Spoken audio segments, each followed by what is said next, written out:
Lake City, this is Good Morning PD on Live 95. Takes Mondays to make Fridays. PD Electric Co-op, our sponsor, 843-661-0937. The other subject that's taken a lot of our time and energy today is in the news again, is the federal government. The Republicans in our federal government, the Republicans in Congress, are basically beginning to continue to nudge the debate of abortion to the forefront. And this is why I believe we're going to have a debate, because the Republicans are far more comfortable in their position because the Democrats have become so, in my humble opinion, extreme in theirs, infanticide, all these other, versions as we debate life. The Born Alive Abortion Survivors Protection Act, which Republicans are trying to bring to a floor vote via a discharge petition. What's a discharge petition? Surely you know what a discharge petition is. Oh. Alec, what's a discharge petition? Don't Google it. Take a guess. Petitioning a discharge? There you go. That's exactly right. Oh. There we go. In the political process, a lot of, we debate term limits. We debate term limits a lot. If we couldn't get to term limits, I think a reasonable compromise would be limiting the amount of time somebody can chair a committee. Because the chairman of the committee has a lot of influence and authority. That's who has the big fundraisers, the chairman of the committee. The only influence I really had on the political system in Columbia as lieutenant governor, the presiding officer, and that's why I understand discharge petitions and things like that. The only influence I had daily, now I had some rare influence when we had a tie. The congressional districts were a tie. I remember the morning I went in to do my calendar and kind of write up and mark up my calendar about, who wants to do what and who's mad at who. And I always made notes to myself. You would have never known what it was, but I knew exactly what it was because I knew this crowd was mad with that crowd, and they were going to try to circumvent what they were trying to do. And part of the go with the crowds again. Well, part of the presiding officer was to kind of navigate those waters and keep everybody, respectful and to be fair. It's my job to be fair. Unless I didn't like them, then it wasn't my job to be fair. But you did get to wear a cool robe. Well, but the one thing I got to wear a cool robe, except on those hot days. The one thing I did was the ability to put legislation in a certain committee or not. And that's where I'd get lobbied. Senators would come see me. Hey, I'd really need this legislation to be in finance. Or I really need this to be an LLR, or I really need to be this needs to be in judiciary or ethics or whatever subcommittee and committee there was. And we would, you got to have legal standing. I'd always go to my clerk, who was a scholarly lawyer and a student of the Senate. And I'd say, hey man, this guy came to see me, this senator, and I'd really like to help him because I think it's a good bill. And I think if it gets in that committee, it'll never see the light of day. It'll get buried in a stack of folders because he doesn't like him, and they had a run in or a dust up over video poker, 30 years ago. And so the committee chair is a very influential member of whatever elected bodies there are. So the committee chair sets the agenda, and he chooses, the topics of which will be voted upon and bandied about. Well, if you've got a piece of legislation, let's say you got a bunch of Democrats chairing the committees, and you got a bill called the Born Alive Abortion Protections Survivors Act. The Democrats don't want to fool with that. 2 words, born alive. The Democrats are going, whoa, I'm cool with abortion. I don't want to vote on that Born Alive bill, man. So the committee chair buries it. Well, then you try to do what we call a discharge petition, and that means bring the bill to the floor without any reference, without any committee report. In other words, the committee chair didn't bring the bill to the committee. The committee never debated the bill, and the bill never had a vote. So you're asking the bill to be discharged from buried in a stack of papers on a committee chair's desk to the floor of whatever body is appropriate. In this case, it would be the U.S. House. The problem with a discharge petition is it's got to have a supermajority. And the problem with the definition of supermajority as it relates to the discharge, I'm really going back to my days in government now, is because an absentee vote is a no vote. So everybody who doesn't vote is casting a ballot as no. So the Democrats could just not show up. They don't want to vote yes on a bill against, Born Alive Survivor Protection Act. So they would choose to take a pass. They'd have a conflict.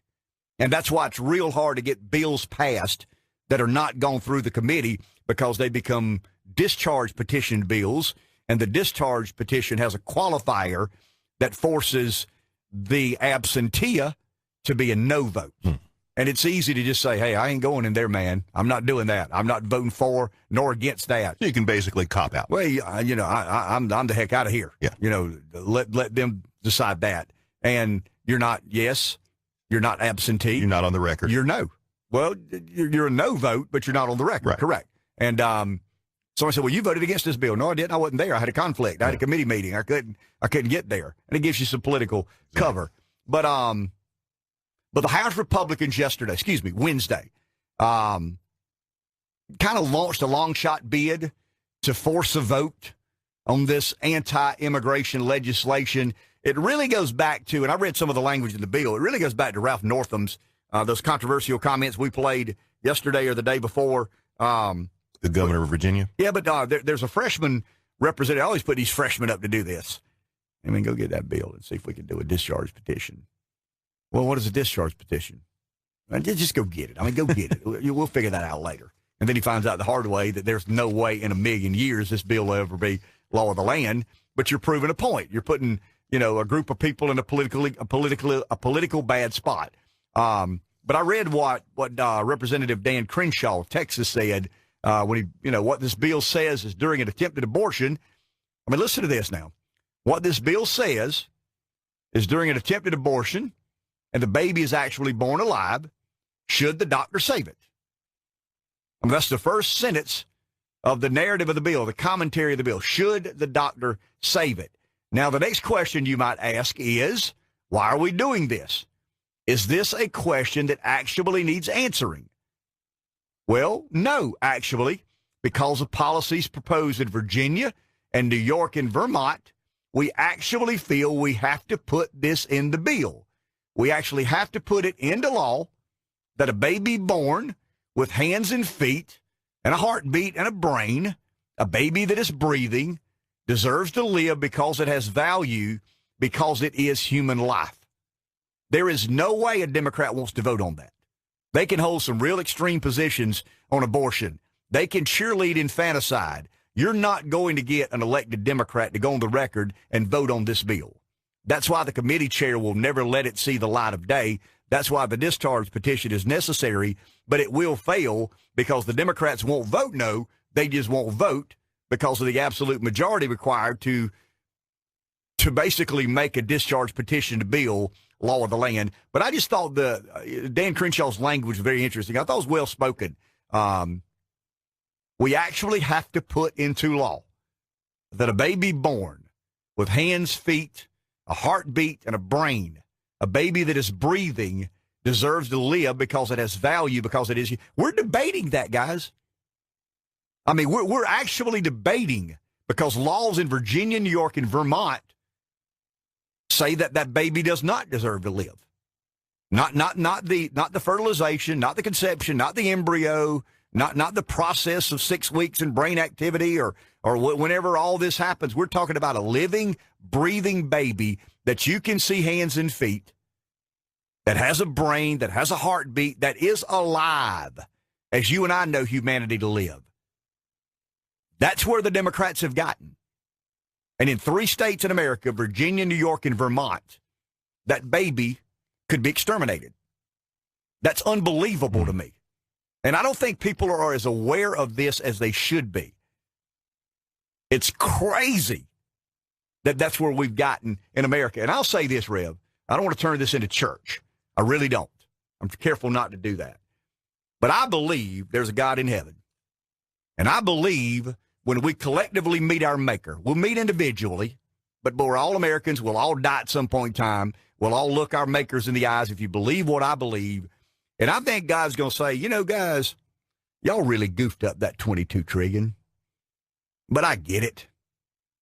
You're feeble-minded men, you're feeble-minded women. You wanted to help people. You want to do the best thing you could. You had Republicans and Democrats arguing with one another about what the government should do and what it should. I get that.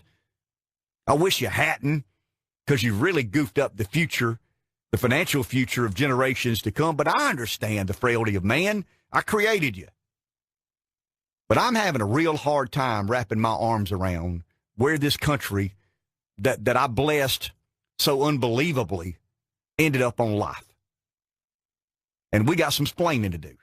And I just think it's one of the most serious conversations this country has ever had or ever will have. And when you read a bill, when a bill is required, and once again, think about this. This is a bill that won't see the light of day because some Democrat committee chair doesn't want to have to deal with it. So they're having to do, these discharge petitions, which is highly unlikely to make it. But that's kind of where we are in this debate. And once again, I think God understands the $22 trillion. Obviously, he doesn't approve of it, but he knows how feeble we are and how sinful we can be. But I just believe on the issue of life and where this country is drifting in regards to that, dangerous waters.